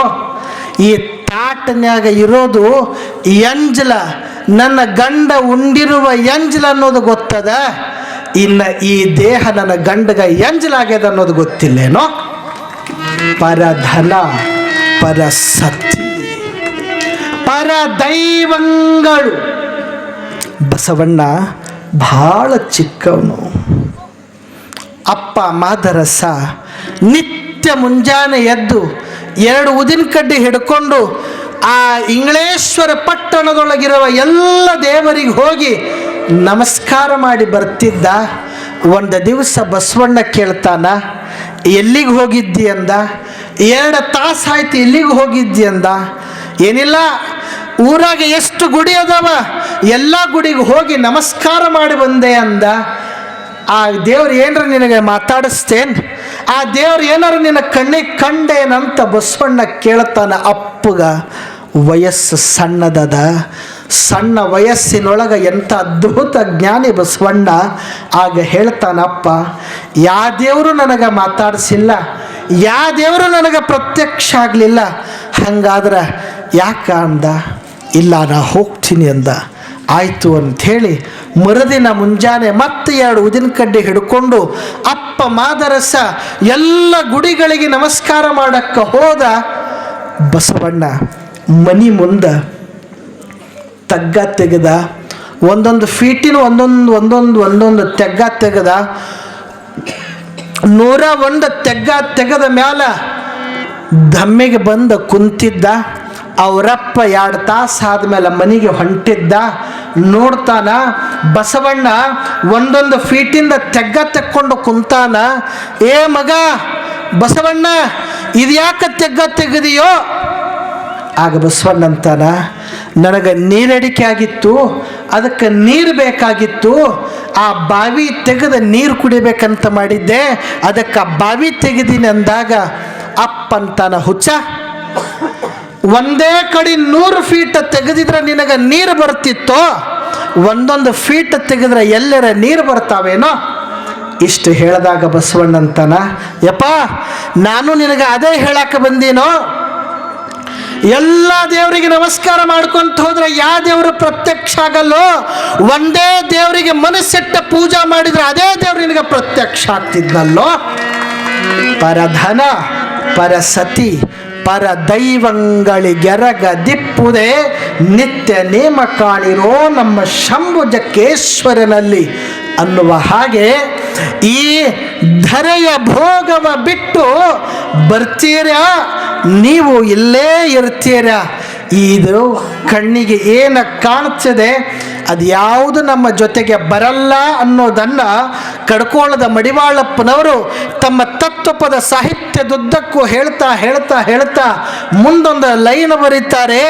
ರಾಮಲಿಂಗನ ಪಾದಕ್ಕೆ ಒಂದಾಗಬೇಕಾಗ್ಯದ. ಯಾಕೆ ಒಂದಾಗಬೇಕಾಗ್ಯದಂದ್ರೆ ಕಣ್ಣಿಗೆ ಕಾಣೋದು ಸುಳ್ಳದ, ಕಣ್ಣಿಗೆ ಕಾಣಲಾರ್ದ ಸತ್ಯ. ನೀವೆಲ್ಲ ಬಂದಿರಿ. ಈಗ ನಾಳೆ ಜಾತ್ರೆ ಇರ್ತದೆ. ನಾಳೆನ ನಾಡಿದ್ದ ಜಾತ್ರೆ ಇರ್ತದೆ. ನೈವೇದ್ಯ ತಗೊಂಡು ಬರ್ತೀರಿ. ತಗೊಂಡು ಬಂದು ಏನು ಮಾಡ್ತೀರಿ? ನೈವೇದ್ಯ ಕೊಡ್ತೀರಿ. ನೈವೇದ್ಯ ಕೊಡೋಕ್ಕಿಂತ ಮೊದಲ ಗಂಟಿ ಬಾರಿಸ್ತೀರಿ. ಬಾರಿಸಲ್ಲ? ಗಂಟಿ ಬಾರಿಸಿದ ಮೇಲೆ ನೈವೇದ್ಯ ಕೊಡ್ತೀರಿ. ನೈವೇದ್ಯ ಅವ್ರು ತಮ್ಮ ಪಾಡಿಗೆ ತಾವು ತಗೊಳ್ತಿರ್ತಾರ. ಆ ನೈವೇದ್ಯದೊಳಗೆ ದೇವ್ರಿಗೆ ಎಡಿ ಬಾಯಿಗೆ ಹೊಡಿ ಅನ್ನೋರು ಬಂದಿರ್ತಾರೆ ಭಾಳ ಜನ. ಇವು ಮಂದಿನೂ ಇರ್ತಾರೆ. ದೇವ್ರಿಗೆ ಎಡಿ ಬಾಯಿಗೆ ಹೊಡಿ. ಆ ದೇವರಿಗೆ ಕೈ ಮುಗಿಯಲ್ಲ? ಮುಗಿತೀರಿ. ಕೈ ಮುಗಿದ ಮೇಲೆ ಏನು ಮಾಡ್ತೀರಿ ಹೇಳ್ರಿ? ಏನು ಮಾಡ್ತೀರಿ? ನಿಮಗರಿವಿಲ್ಲದಂಗೆ ಆಗಿರ್ತದೆ. ಏನಾಗಿರ್ತದೆ? ಕಣ್ಣು ಮುಚ್ಚುತ್ತೀರಿ. ಕಣ್ಣು ತೆರೆದು ನಮಸ್ಕಾರ ಮಾಡ್ತೀರಾರ್ರಿ? ಯತ್ನಾಳದ ಉಲ್ಟಾದ ಏನೇವ ಇಲ್ಲಲ್ಲ? ಕಣ್ಣು ಮುಚ್ಚೆ ನಮಸ್ಕಾರ ಮಾಡ್ತೀರಿಲ್ಲ? ನಾನು ನಿಮಗೆ ಕೇಳ್ತೀನಿ, ದೇವರನ್ನು ಕಣ್ತುಂಬ ನೋಡಬೇಕಂತ ಬಂದವರು ಕಣ್ಣು ಮುಚ್ಚಿ ಯಾಕೆ ನಮಸ್ಕಾರ ಮಾಡ್ತೀರಿ? ನಾ ಹೇಳೋದು ಕರೆಕ್ಟ್ ಅದ ಇಲ್ಲ ಕ್ವಶನ್? ದೇವರನ್ನು ಕಣ್ತುಂಬ ನೋಡಬೇಕಂತ ಬಂದವರು ಕಣ್ಣು ಮುಚ್ಚಿ ಯಾಕೆ ನಮಸ್ಕಾರ ಮಾಡಿದ್ರೆ ಹೇಳಿ? ಇವತ್ತಿನಿಂದ ಹೊಳ್ಳಿ 1 ವಾರ ಮತ್ತೆ ಪ್ರವಚನ ಚಾಲು ಮಾಡ್ತೀನಿ ಇದ್ರ ಮೇಲೆ. ನಾ ಹೇಳಿದ ನಿನ್ನೆ ದಿವಸ ನಾ ಇನ್ನೂ ಕಾಪಿ ಇಲ್ಲ, ಪೆನ್ ಇಲ್ಲ, ಏನೇನೇನೂ ಇಲ್ಲ ನನ್ನ ಬಲ್ಲಿ. ಸುಮ್ಮನೆ ನಾ ಹೆಂಗೆ ಹೇಳಕತ್ತೀನಿ ಹಿಂಗೆ ಹೇಳಕತ್ತೀನಿ. ನಾನು ಏನೂ ಹಿಡ್ಕೊಂಡು ನಾ ಹಾಗೆಲ್ಲ ತೆಗೆದು ಹೇಳ್ಕೋತ ಕುಂತೆ ಅಂದ್ರೆ 1 ತಿಂಗಳು ಸಾಕಾಗಲ್ಲವ. ನನಗೆ ಸುಮ್ಮನೆ ಹೇಳಕತ್ತೀನಿ. ಕಣ್ಣು ಮುಚ್ಚಿ ಯಾಕೆ ನಮಸ್ಕಾರ ಮಾಡಿದ್ರಿ? ಕಣ್ಣು ತೆಗೆದು ಯಾಕೆ ನಮಸ್ಕಾರ ಮಾಡಲಿಲ್ಲ? ಏನರ್ಥ? ಮೈಕ್ ಇವತ್ತು ಕಾಣ್ತದೆ, ನಾಳೆಗೆ ಕಾಣಲ್ಲ. ಯಡ್ರಾಮಿ ಸ್ವಾಮಿ ಇವತ್ತು ಕಾಣ್ತಾನ, ನಾಳೆಗೆ ಕಾಣಲ್ಲ. ಯತ್ನಾಳ ಭಕ್ತರು ಇವತ್ತು ಕಾಣ್ತಾರ, ನಾಳೆ ಕಾಣಲ್ಲ. ಕಣ್ಣಿಗೆ ಏನೇನು ಕಾಣ್ತದ ಅದೆಲ್ಲವೂ ಇವತ್ತು ಕಾಣ್ತದ, ಮುಂದೊಂದು ದಿವಸ ಯಾವುದು ಕಾಣಲ್ಲ. ಯಾವುದು ಕಣ್ಣು ಮುಚ್ಚಿದಾಗಲೂ ಸಹಿತ ನಮ್ಮೊಳಗೆ ಕಾಣ್ತದೆ. ಯಾವುದು ಕಣ್ಣು ಮುಚ್ಚಿದ ಮೇಲೂ ಸಹಿತ ಆ ತಾಯಿ ಮುಂದೆ ನಿಂತು ಕಣ್ಣು ಮುಚ್ಚಿ ನಮಸ್ಕಾರ ಮಾಡುವ ಘಳಿಗೆಯೊಳಗೂ ಸಹಿತ ನಿಮ್ಮ ಹೃದಯದೊಳಗೆ ಆ ತಾಯಿ ಕಂಡ್ಲು ಅಂದ್ರೆ ಅದು ಸತ್ಯ. ಇನ್ನು ಮಿಕ್ಕಿರೋದೆಲ್ಲ ಮಿಥ್ಯ. ಬ್ರಹ್ಮ ಸತ್ಯ, ಜಗನ್ಮಿಥ್ಯ ಅಂತ ಶಂಕರಾಚಾರ್ಯರು ತಮ್ಮ ತ್ರಿಭಾಷ್ಯ ಪ್ರಾರಂಭ ಮಾಡ್ತಾರೆ. ಸುಮ್ಮನೆ ಎಲ್ಲ ಪ್ರಾರಂಭದೇ ಹೇಳಕತ್ತೀನಿ, ನಾ ಇನ್ನೂ ನಡಬರ್ಕೂ ಹೇಳಿಲ್ಲಾಗಿನ. ಹೀಗಾಗಿ ಕಣ್ಣಿಗೆ ಕಾಣೋದೆಲ್ಲವೂ ಸತ್ಯವಲ್ಲ, ಕಣ್ಣಿಗೆ ಕಾಣದೇ ಇರೋದು ಸತ್ಯ. ನಾವು ಅನುಭವಿಸಬೇಕಾಗ್ಯದ. ಮೊನ್ನೆ ಹೇಳಿದ್ನಲ್ಲ, ಈ ವೈರ್ನೊಳಗೆ ತಾಮ್ರ ತಂತ್ಯದ, ತಾಮ್ರದ ತಂತ್ಯಾಗ ಕರೆಂಟ್ ಅದ. ಕರೆಂಟ್ ನಮಗೆ ಕಾಣಲ್ಲ. ಕರೆಂಟ್ ಕಾಣಬೇಕಂದ್ರೆ ಹೋಗಿ ಹಿಡಿಬೇಕು. ಮತ್ತೆ ಹಿಡಿಯಂಗದಿರಿ, ಹಿಡಿಯಕ್ಕೆ ಹೋಗ್ಬೇಡ್ರಿ. ಅದು ಕಾಣಂಗಿಲ್ಲ, ಆದ್ರೆ ಅದನ್ನು ಅನುಭವಿಸ್ಬೇಕು. ಸಕ್ರೆ ರುಚಿ ಅದ, ಹೆಂಗದ ಅಂದ್ರೆ ರುಚಿ ಅದ. ಅರೆ ಮತ್ತೆ ಹೆಂಗದ ರುಚಿ? ಅರೆ ರುಚಿ ಹೆಂಗದ? ಆ ರುಚಿನೇ ಅದ. ಇನ್ನೊಂದು ಹೇಳಕ್ಕೆ ಬರಲ್ಲ, ಅದು ತಿಂದ ನೋಡಬೇಕು. ಹಂಗೆ ಒಂದೊಂದಕ್ಕೆ ಒಂದೊಂದು ಗುಣ ಅದೇ. ಈ ಧರೆಯ ಭೋಗವ ಬಿಟ್ಟು ನೀವು ರಾಮಲಿಂಗನ ಪಾದಕ್ಕೆ ಬರಬೇಕಾಗ್ಯದ. ಎಂಥ ಮಾನವ ಜನ್ಮ ಇದು, ಮಾಯಿಗೆ ಸೋತು ಬಿಟ್ಟದ. ನಮ್ಮನ್ನು ನಾವು ಮರ್ತು ಬಿಟ್ಟಿದ್ದೀವಿ, ಅರಿಬೇಕಾಗ್ಯದೆ.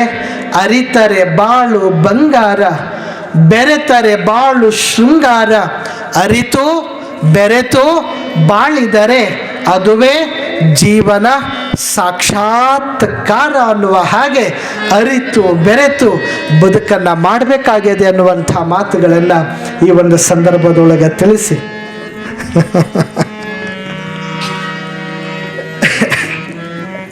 ಇನ್ನೊಂದು ಸ್ವಲ್ಪ ಹೇಳನಕತ್ತಾರ. ಹಂಗೆ ಹೇಳೋಣ ಯವ್ವ. ಇಲ್ಲಿ ಹೆಂಗಂದ್ರೆ, ನೀವು ಹಾಲು ಕಾಯಿಸ್ತೀರಿಲ್ಲ ಮನೆ ಕಾಯಿಸ್ತೀರ? ಯಾವ ಹಾಲು ತರ್ತೀರಿ?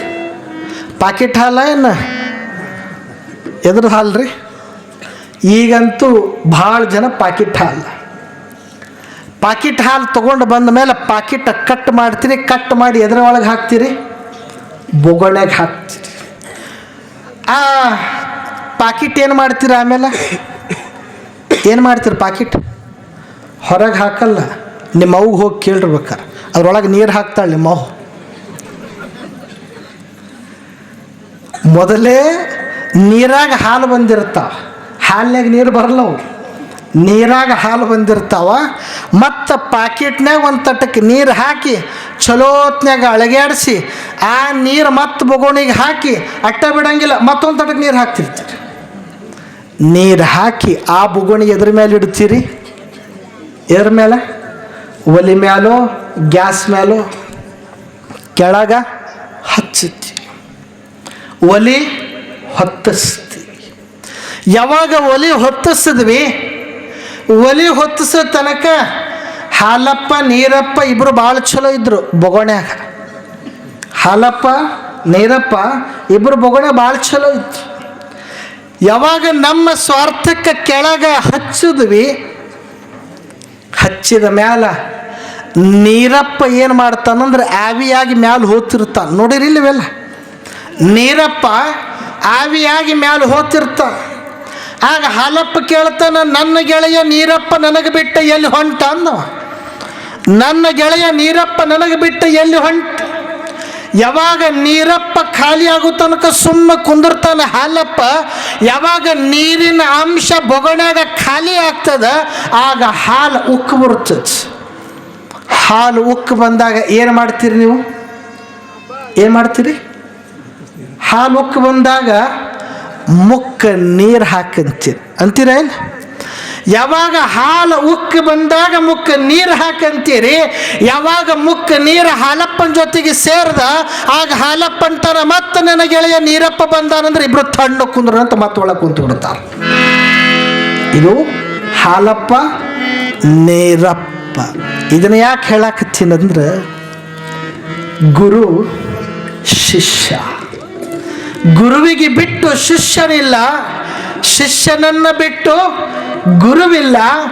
ಗುರು ಶಿಷ್ಯರ ಸಂಬಂಧ ಹಾಲಪ್ಪ ನೀರಪ್ಪ ಇದ್ದಂಗ ಹಾಲಪ್ಪ ಯಾವತ್ತಿಗೂ ನೀರಪ್ಪಗೆ ಬಿಡಲ್ಲ, ನೀರಪ್ಪ ಯಾವತ್ತಿಗೂ ಹಾಲಪ್ಪಗೆ ಬಿಡಬಾರ್ದು. ಹಂಗ ಗುರು ಶಿಷ್ಯರ ಸಂಬಂಧ ಹಿಂಗ ಬೆಳೀತು ಅಂದ್ರೆ ಈ ನಾಡಿನೊಳಗ ಎಂಥೆಂಥ ದೊಡ್ಡ ದೊಡ್ಡ ಕೆಲಸ ಆಗ್ತಾವ ಅಂದ್ರೆ, ಸುಮ್ಮನೆ ಉದಾಹರಣೆ ಕೊಡ್ತೀನಿ. ಸ್ವಾಮಿ ವಿವೇಕಾನಂದರ ಹೆಸರು ನಿಮಗೆಲ್ಲ ಗೊತ್ತದ. ಸ್ವಾಮಿ ವಿವೇಕಾನಂದ ಹೆಸರು 1893 ಇಸವಿ ಸೆಪ್ಟೆಂಬರ್ 11ನೇ ತಾರೀಕು ಅಮೇರಿಕಾದ ಚಿಕಾಗೋದೊಳಗೆ ಹೋಗಿ ನಿಂತ ಭಾಷಣ ಮಾಡ್ತಾರೆ. ಅಮೇರಿಕಾ ದೇಶದ ನನ್ನ ತಂದೆ ತಾಯಿಗಳೇ, 2 ಪದಗಳಿಗೆ ಇಡೀ ಜಗತ್ತು ಬಂದು ಅವರ ಪಾದಕ್ಕೆ ಬೀಳ್ತದೆ. ಅವ್ರ ಪಾದಕ್ಕೆ ಬಂದು ಬೀಳ್ತದೆ. ಮಾತು ಹಂಗಿರ್ಬೇಕು. ಕಕ್ಕಲಾತಿಯ ಮಾತಿರಬೇಕೇ ವಿನಃ ಕತ್ತರಿಯ ಮಾತುಗಳಿರಬಾರ್ದು. ಮ್ಯಾಲೆ ಭಾರಿ ಚಲೋ ರೀ ನೀವು ಅನ್ನೋದು, ಒಳಗ ಕತ್ತರಿ ಹಾಕೋದು. ಹಂಗ ವಿವೇಕಾನಂದರ ಮಾತಿನೊಳಗ ಕತ್ತರಿ ಇರಲಿಲ್ಲ, ಕಕ್ಕಲಾತಿಯ ಮಾತಿತ್ತು. ಇಡೀ ಜಗತ್ತು ಬಂದ ಪಾದಕ್ಕೆ ಬಿತ್ತು. ಬಿದ್ದ ಮ್ಯಾಲ ತಮ್ಮ ಭಾಷಣ ಮುಗಿಸಿದ ಮ್ಯಾಲ ಕೆಳಗೆ ಇಳಿದು ಹೊರಟಿದ್ರು. ಹೋಗುವ ಘಳಿಗೆಯೊಳಗೆ ಒಂದು ಹೆಣ್ಮಗಳ ಬಂದು ಕೇಳ್ತಾಳೆ ವಿವೇಕಾನಂದರಿಗೆ, ನಾ ಯಾಕೆ ಹೇಳಾಕತ್ತೀನಂದ್ರೆ ಈ ಧರೆಯ ಭೋಗವ ಬಿಟ್ಟು ಬರ್ತೀರ್ಯಾ ಇಲ್ಲೇ ಇರ್ತೀರ ಅನ್ನೋದಕ್ಕೆ ಹೇಳಾಕತ್ತಿ. ವಿವೇಕಾನಂದರಿಗೆ ಬಂದ ಕೇಳ್ತಾಳ ಹೆಣ್ಣುಮಗಳು. ಸ್ವಾಮೀಜಿ ಅಂದ್ಲು. ಏನು ಅಂದ್ರು? ನಾನು ನಿಮಗ ಮದುವೆ ಮಾಡ್ಕೊಳ್ಬೇಕಂತ ಮಾಡೀನಿ ಅಂತಾಳ. ಆಗ ವಿವೇಕಾನಂದರಂತಾರೆ, ನಾನು ಸನ್ಯಾಸಿ ಅದೀನಿ, ನಾನು ಮದುವೆ ಮಾಡ್ಕೊಳ್ಳಾಕ ಬರಂಗಿಲ್ಲ ಅಂದ್ರು. ಇಲ್ಲ, ನಾನು ನಿಮಗ ಮದುವೆ ಮಾಡ್ಕೊಳ್ಬೇಕು ಅಂತ ಹಠ ಹಿಡಿತಾಳ. ಆಗ ಮುಂದುವರೆದ ಕೇಳ್ತಾರ, ನನಗ ಯಾಕೆ ಮದುವೆ ಮಾಡ್ಕೋಬೇಕು ಅನ್ಕೊಂಡಿಯ? ಈ ವೇದಿಕೆ ಮೇಲೆ ದೊಡ್ಡವರಿದಾರ, ಅವ್ರಿಗೆ ಯಾಕೆ ಮನಸ್ಸು ಮಾಡಲಿಲ್ಲ? ಏನಿಲ್ಲ, ನಿಮ್ಮೊಳಗಿರುವ ಪ್ರಕಾಂಡ ಪಾಂಡಿತ್ಯಕ್ಕೆ ನಾ ಮನಸ್ಸೋತಿದ್ದೀನಿ, ನಿಮ್ಮ ಮಾತಿನ ವಾಕ್ ಚಾತುರ್ಯಕ್ಕೆ ನಾನು ಮನಸ್ಸೂರೆಗೊಂಡಾದ, ಅದಕ್ಕೆ ನಿಮಗೆ ಮದುವೆ ಮಾಡ್ಕೊಳ್ಬೇಕ. ಇಷ್ಟೇನಾ ಅಂದ್ರು. ಹೌದು. ಮತ್ತು ಇಷ್ಟಕ್ಕೆ ಯಾಕೆ ಅಂದ್ರು? ಏನಿಲ್ಲ, ನಿಮ್ಮಂಥ ಮಗನನ್ನು ಹಡಿಬೇಕಂತ ಮಾಡೀನಿ, ಅದಕ್ಕೆ ಮದುವೆ ಆಗ್ಬೇಕಂದ್ರು. ವಿವೇಕಾನಂದರು ಕೇಳ್ತಾರ, ಇಷ್ಟೇ? ಇಲ್ಲ, ಹೌದು ಇಷ್ಟೇ. ಮೊದಲನೇ ಮಾತು, ನಾನು ಮದುವೆ ಆಗಲ್ಲ. ನಿನ್ನ ಮಾತಿಗೆ ಕಟ್ಟು ಬಿದ್ದ ನಾನೇನಾದರೂ ಮದುವೆ ಆದೆ ಅಂತ ಅನ್ಕೋ, ನೀನು ಮದುವೆ ಆದ 1 ವರ್ಷ ಕಾಯ್ಬೇಕು. ಎಷ್ಟು? 1 ವರ್ಷ ಕಾಯ್ಬೇಕು. ಅದು ಮಕ್ಕಳು ಆಗ್ತಾವೋ ಇಲ್ಲೋ ಯಾರಿಗೆ ಗೊತ್ತು? ಅದು ಹುಟ್ಟುವಂಥ ಮಗು ಗಂಡೋ ಹೆಣ್ಣೋ ಯಾರಿಗೆ ಗೊತ್ತು? ಅಕಸ್ಮಾತ್ ಹೆಣ್ಣಾಗಿತ್ತು ಅಂದ್ರೆ ಬೇಡ, ನೀ ಅಂದಂಗ ಗಂಡೇ ಆಗ್ಯದ ಅಂತ ತಿಳ್ಕೊಳ್ಳೋಣ. ಆ ಮಗ ನನ್ನಂಗೆ ಆಗತ್ತೆ ಅನ್ನೋದಕ್ಕೆ ಏನು ಗ್ಯಾರಂಟಿ ಅಂದ್ರೆ ಅವ್ರು, ಆ ಮಗ ನನ್ನಂಗೆ ಆಗತ್ತೆ ಅನ್ನೋದಕ್ಕೆ ಏನು ಗ್ಯಾರಂಟಿ? ಒಂದೇ ನಂಬರ್ಕ ಓಟು ಹಚ್ಚೋದಿತ್ತಂದ್ರೆ ತಿಳಿತಿಲ್ಲವ, ಒಂದೇ ನಂಬರ್ಕ ಓಸು ಆಸ್ತಿ ಅಂತಸ್ತು ಕೊಳ್ಳಾಗಿನ ತಾಳಿ ಸಹಿತ ಹಚ್ಚೋರದಾರ. ಅಂಥ ಮಗ ಹುಟ್ಟಿದ್ರೆ ಹೆಂಗ? ಹೆಣ್ಣುಮಗಳ ಬಾಯಿಂದ ಏನು ಮಾತು ಬರಲಿಲ್ಲ. ಏನು ಮಾಡಬೇಕು ಅಂತ ಕೇಳಿದ್ಲ ಹೆಣ್ಮಗಳು. ನೀನು ಮದುವೆ ಆಗೋದು ಯಾಕೆ? 1 ವರ್ಷ ಕಾಯೋದು ಯಾಕೆ? ಅದು ಗಂಡೋ ಹೆಣ್ಣೋ ಅಂತ ಕ್ಯೂರಿಯಾಸಿಟಿ ಇಟ್ಕೊಳ್ಳೋದು ಯಾಕೆ? ಇದ್ಯಾವುದು ಬೇಡ, ನೀನೇ ನನಗ ತಾಯಿ, ನಾನೇ ನಿನಗ ಮಗ ಅಂತ ಉದ್ದಕ್ಕೆ ನಮಸ್ಕಾರ ಮಾಡಿಬಿಟ್ಟು ಜಗತ್ತಿನಾಗ ಭಾರತ ದೇಶ ಜಗದ್ಗುರು ರಾಷ್ಟ್ರ ಆಗ್ತದೆ. ಸಂತ ಶಿಶುನಾಳ ಶರೀಫ ಸಾಹೇಬರಿಗೆ ಗುರುನಾಥ ಗೋವಿಂದ ಭಟ್ಟ, ಹೋಗಪ್ಪ ಶಿಷ್ಯ, ನಿನಗ ಇವತ್ತ ಏನು ಹಾಕ್ತೀನಿ? ಜನಿವಾರ ಹಾಕ್ತೀನಿ. ಏನು ಹಾಕ್ತೀನಿ? ಜನಿವಾರ ಹಾಕ್ತೀನಿ. ನಿನಗ ದೀಕ್ಷೆಯನ್ನ ಕೊಡ್ತೀನಿ, ಹೋಗ್ ಜಳಕ ಮಾಡಿ ಬಾ, ಬಾವಿಗೆ ಹೋಗಂತ ಬಾವಿಗೆ ಕಳಿಸ್ತಾನ ಶಿಷ್ಯನಿಗೆ. ಶರೀಫ ಸಾಹೇಬ ಬರ್ತಾನ ಬಾವಿ ದಂಡೆಯೊಳಗ. ಯಾವುದೋ ಒಬ್ಬ ಹೆಣ್ಮಗಳು ನೀರ ಜಗ್ತಿರ್ತಾಳ. ಜಗ್ಗೋ ಕಾಲಕ್ಕೆ ನೀರ ಕೊಡ ಮ್ಯಾಲ ಬರ್ತದ. ಮ್ಯಾಲ ಬಂದ ಮ್ಯಾಲ ಒಂದು ತಟಕ ಬಾಗಿ ಆ ಕೊಡ ಹಿಂಗ ಜಕ್ಕೊಳ್ಳೋ ಕಾಲಕ್ಕೆ ಶರೀಫ ಅಲ್ಲಿ ನಿಂತಿದ್ದ. ಈ ಹೆಣ್ಮಗಳ ಆ ಕೊಡ ಜಕ್ಕೊಳ್ಳಾಕತ್ತಿದ್ಲು. ಮೈ ಮ್ಯಾಲಿದ್ದ ಸೆರಗ ಕೆಳಗೆ ಬೀಳ್ತದ. ಮೈ ಮ್ಯಾಲಿದ್ದ ಸೆರಗ ಕೆಳಗೆ ಬೀಳ್ತದ. ಕೆಳಗೆ ಬಿದ್ದ ಮೇಲೆ ಶರೀಫನ ಮನಸ್ಸು ಅಲ್ಲೋಲ ಕಲ್ಲೋಲ ಆಗ್ತದೆ. ಹೆಣ್ಣು ಮಗಳು ತನ್ನಷ್ಟಕ್ಕೆ ತಾನು ಆ ಕೊಡವನ್ನು ಕಂಕುಳದೊಳಗೆ ಇಟ್ಕೊಂಡು ಮನೆಗೆ ಹೊಂಟ್ಲು. ಅವಳು ಮುಂದೆ ಮುಂದೆ, ಶರೀಫ ಹಿಂದೆ ಹಿಂದೆ. ಅವಳು ಮುಂದೆ ಮುಂದೆ, ಶರೀಫ ಹಿಂದೆ ಹಿಂದೆ ಹೋಗ್ತಾಳೆ ಹೋಗ್ತಾಳೆ ಹೋಗ್ತಾಳೆ. ಆ ಊರಿನ ಗೌಡನ ಮೊದಲನೆಯ ಸೊಸೆಯಾಗಿದ್ಲು. ಗೌಡನ ಮನೆಯಾಗ ಹೋಗ್ತಾಳ ಹೆಣ್ಮಗಳು. ಶರೀಫ ಬಾಗಿಲಿಗೆ ನಿಂತಿದ್ದ. ಗೌಡ ನೋಡ್ತಾನ, ಶರೀಫ ಸಾಹೇಬ್ರು ಬಂದಾರ. ಶರೀಫ ಸಾಹೇಬ್ರೇ, ತಾವು ಹೊರಗೆ ನಿಲ್ಲಬಾರ್ದ್ರಪ್ಪ, ಬರ್ರಿ ಒಳಗಂದಾಗ ಶರೀಫ್ ಅಂತಾನ, ಒಳಗೆ ಬರಬೇಕಂತನೇ ಬಾಗಿಲ ತನಕ ಬಂದೀನಿ ಗೌಡ. ನನಗೆ ನೀ ಮಾತು ಕೊಡ್ತಿ ಅಂದ್ರೆ ನಾ ಒಳಗೆ ಬರ್ತೀನಿ, ನೀ ಮಾತು ಕೊಡಲ್ಲ ಅಂದ್ರೆ ಒಳಗೆ ಬರಲ್ಲ ಅಂದ. ಮಾತು ಕೊಟ್ಟ ತೀರ್ತೀನ್ರಿಪ್ಪ, ನಿಮಗೆ ಏನು ಬೇಕದ ಹೇಳ್ರಿ, ನನ್ನ ಮನ್ಯಾಗ ಇತ್ತು ಅಂದ್ರೆ ನಾ ಕೊಟ್ಟ ತೀರ್ತೀನಿ. ನೋಡ್ರಿ ಆಗಿನ ಮನಸ್ಥಿತಿ ಹಂಗಿತ್ತು, ಕೊಟ್ಟ ತೀರ್ತೀನಿ. ನೋಡಮ್ ತೋರಿ ಮಾಡಮ್ ತೋರಿ ಅಲ್ಲ, ನೋಡಮ್ ತೋರಿ ಮಾಡಮ್ ತೋರಿ ಅಂದ್ರೆ 3 ವರ್ಷ ಹೋಗ್ತದೆ. ಕೊಟ್ಟ ತೀರ್ತೀನಿ, ಏನು ಬೇಕು ಕೇಳ್ರಿ, ಕೊಟ್ಟ ತೀರ್ತಿ. ಆಗ ಶರೀಫ್ ಅಂತಾನ, ನಿಮ್ಮ ಮನ್ಯಾಗ ನಾ ಜಳಕ ಮಾಡಬೇಕಂತ ಮಾಡೀನಿ, ನನಗೆ ಅವಕಾಶ ಕೊಡ್ರಿ ಅಂದ. ಆಗ ಗೌಡಂತಾನ, ಯಾರು ಬ್ಯಾಡ್ರಂತಾರಪ್ಪ, ಬರ್ರಿ ಒಳಗೆ. ಕರ್ಕೊಂಡು ಹೋದ. ಪಡಸಾಲೆಯೊಳಗೆ ನಿಂತ ಶರೀಫ ಗೌಡ ಇಬ್ಬರು ಮಾತುಕತೆಯೊಳಗೆ ಪ್ರಾರಂಭ ಆದಾಗ, ಯಪ್ಪ ನಾ ಜಳಕ ಮಾಡಬೇಕಾಗ್ಯದ. ಯಾರು ಬ್ಯಾಡಂತಾರಪ್ಪ, ನಮ್ಮ ಸೊಸಿ ಬಿಸಿ ನೀರು ಕಾಯ್ಸಾಕತ್ತಾಳ, ಇನ್ನೇನ ತಗೊಂಡು ಬರ್ತಾಳೆ, ಆಮೇಲೆ ಜಳಕ ಮಾಡುವ್ರಂತ. ಶರೀಫ್ ಅಂತಾನ, ನಾ ಬಿಸಿ ನೀರಿನಿಂದ ಜಳಕ ಮಾಡಕ್ಕೆ ಬಂದಿಲ್ಲಪ್ಪ, ನೀರಿರ್ಲಾರ್ದಂಗೆ ಜಳಕ ಮಾಡಕ್ಕೆ ಬಂದೀನಿ ಅಂದವ. ಮೈ ಮೇಲೆ ಹಾಕೊಂಡಿದ್ದ ನೀರು 1 ನಿಮಿಷ ಇರ್ತದೆ, 1 ನಿಮಿಷ ಮೈ ಭಾಳ ಸ್ವಚ್ಛ ಕಾಣ್ತದೆ, ಆದ್ರೆ ಮನಸ್ಸು ಸ್ವಚ್ಛ ಕಾಣಲ್ಲಪ್ಪ ಗೌಡ. ನಾನು ನೀರಿಲ್ಲದಂಗೆ ಜಳಕ ಮಾಡಬೇಕಂತ ಬಂದೀನಿ, ನೀರಿಲ್ಲದ ಜಳಕ ಮಾಡಬೇಕಾಗ್ಯದ, ಅದು ನಿನ್ನ ಸೊಸಿನೇ ಮಾಡಿಸ್ಬೇಕಾಗ್ಯದ. ಇಷ್ಟಂದಾಗ ಗೌಡ ಏನು ಹೇಳಬೇಕಂತ ತಿಳಿಲಿಲ್ಲ. ಯಪ್ಪ ನಿನ್ನ ಮಾತು ನನಗೆ ತಿಳಿಲಿಲ್ಲ, ಏನಿಲ್ಲ ತಗೋ, ಅಲ್ಲಿ ಮೂಲಾಗ ಏನ ಬಾರ್ಕೋಲ್ ಅದ, ಆ ಬಾರ್ಕೋಲ್ ತಗೋ ಅಂದಾಗ, ಇದ್ಯಾಕ್ರಪ್ಪ ಅಂದ ಗೌಡ. ತಗೋ ಬಾರ್ಕೋಲ್ ಅಂದ. ಕೈಯೊಳಗ ಬಾರ್ಕೋಲ್ ಕೊಟ್ಟ. ಎಲ್ಲಿ ನಿನ್ನ ಸೊಸಿ ಅಂದ. ಹಿಂಗೆ ಮಾತಾಡೋದ್ರೊಳಗಾಗಿ ಸೊಸಿ ಹೊರಗೆ ಬರ್ತಾಳ. ಕೊಡ ಇಟ್ಟು, ಏನು ಏನು ಏನು ಏನು ಅಂದಾಗ, ಏನಿಲ್ಲ, ನಿನ್ನಿಂದ ಶರೀಫ್ ಸಾಹೇಬ್ರು ಜಳಕ ಮಾಡಬೇಕಂತ ಬಂದಾರ, ನೀರ ಕೊಡ್ಬೇಕಂತ ನಾ ಮಾಡಿದ್ರೆ ನೀರಿರ್ಲಾರ್ದಂಗೆ ಜಳಕ ಮಾಡ್ಬೇಕಂತ ಬಂದಾರಂತ ಶರೀಫ್ ಸಾಹೇಬ್ರು. ನನ್ನ ಮಾತು, ಅವ್ರ ಮಾತು ನನಗೆ ತಿಳಿವಲ್ತಾಗ್ಯದ.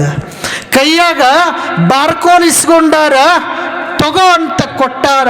ತಗೋ ಸೊಸಿ ನಿನ್ನ ಕೈಯೊಳಗೆ ಕೊಡಾಕತ್ತಾರ ಶರೀಫ್ರಂದಾಗ.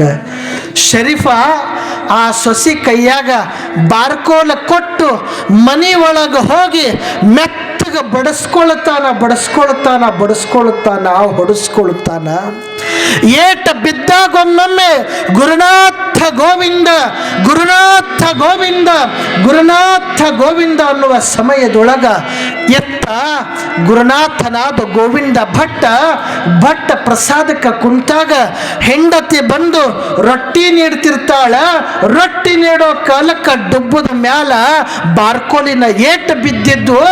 ಇದ್ಯಾಕಪ್ಪ ಬಾರ್ಕೋಲಿನ ಏಟು ನಿಮ್ಮ ಡುಬ್ಬದ ಮೇಲೆ ಬಿದ್ದಾವಂದಾಗ ಆಗ ಹೇಳ್ತಾನ ಗೋವಿಂದ ಭಟ್ಟ, ಜಗತ್ತಿನ್ಯಾಗ ನನ್ನಂಥ ಗುರು ಸಿಗುತ್ತಾನ, ಆದ್ರೆ ಶರೀಫನಂಥ ಶಿಷ್ಯ ಸಿಗಲ್ಲ. ಆತ ನಿಜವಾಗ್ಲೂ ಜಳಕ ಮಾಡಕ್ಕೆ ಹೋಗ್ಯಾನ.